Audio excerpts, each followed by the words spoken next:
Hi Year 6, it's Mrs Withers here with chapter 14 of Orphans of the Tide. This chapter is called Before the Drowning of the World. Seth and Ellie held hands as the rest of the world rushed up to meet them. The street was a tiny sliver of cobblestones below. The wind howled in Ellie's ears. Her stomach churned. The street was not so tiny anymore. Save us, she thought. Save us from the fall. Their feet met resistance, and Ellie's body seized up. She felt one single moment of terror. It hadn't worked. But it wasn't hard cobblestones they'd hit. Beneath them something sagged and split. They dropped like stones through wet paper, and were caught a second time. Again the surface tore, and above her Ellie saw the ragged remains of the first sheet of canvas that had broken their fall.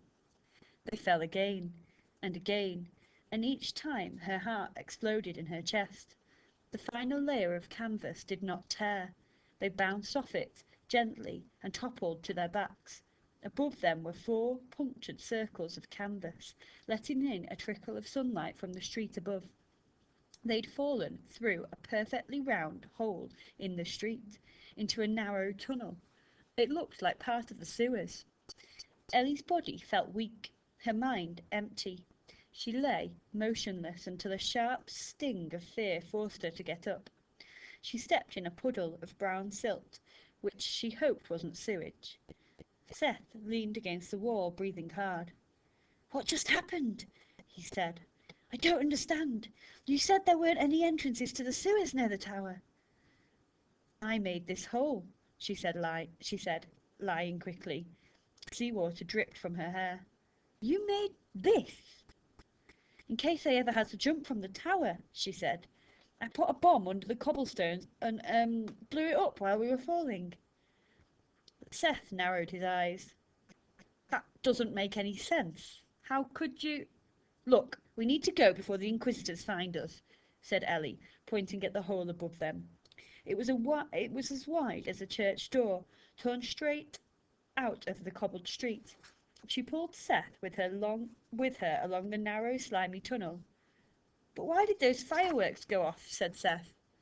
I mean, ugh. Ellie, I can tell you're lying. This has all been Finn's work, hasn't it? Why are you trying to protect him?" "Look, I'll explain everything when we get back to the workshop, all right?" she said, hoping to buy herself more time. Seth looked unconvinced. "But hey," she cried, happy to change the subject. "You did it! You controlled the sea! It was so incredible, Seth!" Seth frowned, rubbing the back of his hand. "It didn't feel incredible. I think it nearly killed me. I couldn't focus. All I felt was that anger. I thought I was completely alone, drowning, until I saw you." He stared at her, and Ellie shuffled her feet, feeling her cheeks go slightly hot. "Oh, well, I'm glad the flashbang got your attention." She cleared her throat. "Come on, we should go." She fished a small metal box from her pocket and removed a match, drawing it sharply against the wall. Sparks leapt from the end, soaking the tunnel with a flickering orange light. She led the way, the sound of rushing water not far ahead. "We'll be able to take the sewers back," Ellie said, pulling a compass from her pocket and squinting at it. "My second workshop isn't far from here, and I know the way from there to Orphanage Street." "You have a second workshop?" said Seth, as they descended a set of slippery stairs. Ellie nodded. "It's hidden in an abandoned ruin right next to the sea. Anna and I built it last year so I could start working on my underwater boat. It's a boat that can go underwater," she explained. "Yeah, I figured that out." Navigating the sewers was no simple task. They were not, in most places, supposed to be navigated. They were a meandering labyrinth of stone and rusted metal, crafted together from the ruins of storm drains and long abandoned streets. Only in certain tunnels were there walkways alongside the sewage flow. Even then, they often had to hunch over. The stench of sewage was everywhere, and Ellie felt like it would linger forever, not just on her clothes, but in her hair and on her skin. After many long minutes they entered a chamber much larger than those before it. Ellie lit a fresh match, holding it up to reveal their surroundings. "This looks more like a crypt than a sewer," said Seth. "It is a crypt," said Ellie. Sewage water passed disrespectfully between worn old tombs, their bases thick with moss. These people all died before the Great Drowning. The sewers were built around them. At the far side of the crypt they found an old toolbox, a beaten copper helmet, and a tattered mouldy jumper. Inside the toolbox, to their relief, was a rusted oil lamp, which Ellie filled with whale oil from her flask in her pocket. They did not stick around to wonder what had happened to the toolbox's owner. They carried on through what must have been a wealthy family's mansion. Before the drowning, there had been so many people that they had built streets on top of streets, so that many ended up buried and forgotten. Ellie and Seth climbed giant marble staircases and hurried through dank-smelling wine cellars. Once they stumbled upon the bones of a killer whale, scattered on the floor, with no clue as to how they'd got there. Minutes later, Seth pointed out a vast mural on the wall. They were inside what looked like an old church. "What's that?" he said. Ellie held up the lamp, washing the gloom from the mural. At its centre was a gigantic shaggy wolf, lying dead in the snow. It was old, its dark coat grizzled, and its teeth worn and broken. Its mouth was wide open, and from inside a glowing woman emerged. 100 other people and animals had gathered around, seemingly to greet the woman. Humans dressed in furs and feathers, bears and eagles and snakes and goats, bowing before her. The woman had a golden halo around her head, and among the people and animals there were others with halos too. "Why do some of them have halos and others don't?" Seth asked. I don't know," said Ellie. She leaned in close, admiring the delicate brushstrokes of the woman's face. The paint was faded, seemingly ancient, yet the intense, passionate look in her eyes and her slight smile had survived the centuries intact. This must be from before the drowning," said Ellie. "I've never seen anything like it in a church before. There are paintings of the saints where they also have halos, but why would an animal have one?" She inspected a grey horse with a black mane and a glittering halo of gold leaf. Then something clattered in the far distance, echoing through the tunnel. "Come on," Ellie whispered. "We should keep going." But Seth kept looking back at the mural until it was sucked up again by the gloom, his eyes full of wonder. Soon the sewers became cramped passageways that climbed up and up. They heard water dripping in unseen places. "Your second workshop's not actually in the sewers, is it?" Seth asked cautiously. "Of course it is. I mean, it is in the sewers, but there's no sewage running through it," she added, seeing Seth's look of horror.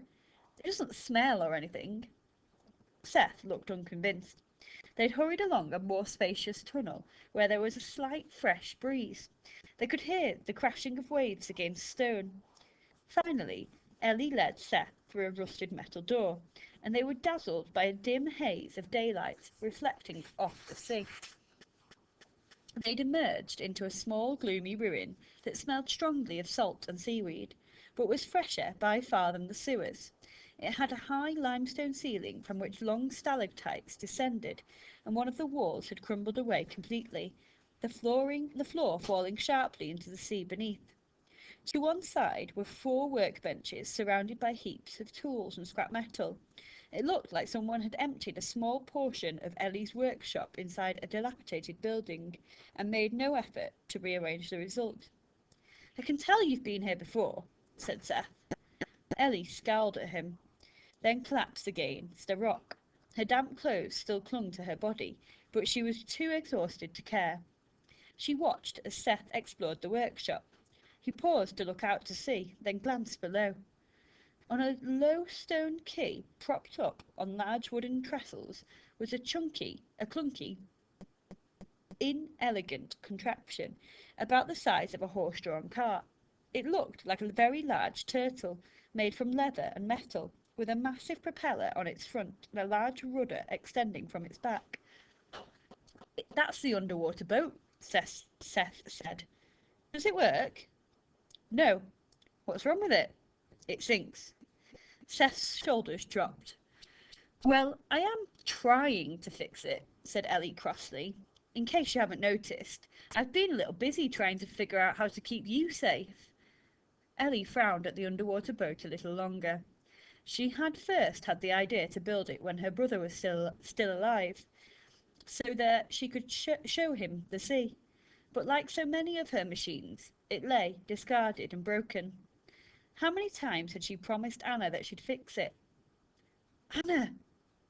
In the chaos of their escape from the oystery, Ellie had forgotten all about her. She had to get back to the Orphanage Street to make sure she was okay. We need to go, she said, picking herself off the ground. Then she noticed Seth was inspecting a cupboard that was overstuffed to the point that the wood had buckled. He reached for the latch. Seth, don't! She cried. The doors burst open and 100 things cascaded to the floor. Oops, said Seth. You're so messy. Sorry, I didn't think. Clearly, Ellie snapped, kneeling to gather it all up, her cheeks reddening. She grabbed a framed portrait of her mother and a teddy bear. Her breath caught a blanket that had belonged to her brother. She hurriedly stuffed them back in the cupboard. You forgot this, said Seth, picking up a slim book that had landed beside him. Give me that, please, Ellie said, her voice strangled. Seth frowned at it, running his fingers over the lettering and the spine. I've heard this name before, he said. The Inquisitors mentioned it when they had me in the keep. It's really boring. You don't want to read it. Why don't you try one of those instead? Ellie went to grab a book from the workbench. But who was he? Seth held up the book, revealing the title. The Diary of Claude Pestermeyer. Ellie felt a hot coal roll around in her stomach. Honestly, it's really not... Ellie, she sighed. All right. Claude Pestermeyer was the vessel, the last one to be found. 23 years ago, the enemy broke out of him and tore off Hagrid's arm. And that's the end of our chapter for today then, year 6. So in that chapter we've had Ellie and Seth escaping from the Inquisitors, escaping through the sewers and then making their way up through the city, which seems to be like in layers, making their way up through the city to Ellie's second workshop. And at the end there, Seth has discovered the diary of Claude Pestermeyer, which we've been reading extracts from, haven't we, throughout the story. He's discovered it locked away in Ellie's cupboard.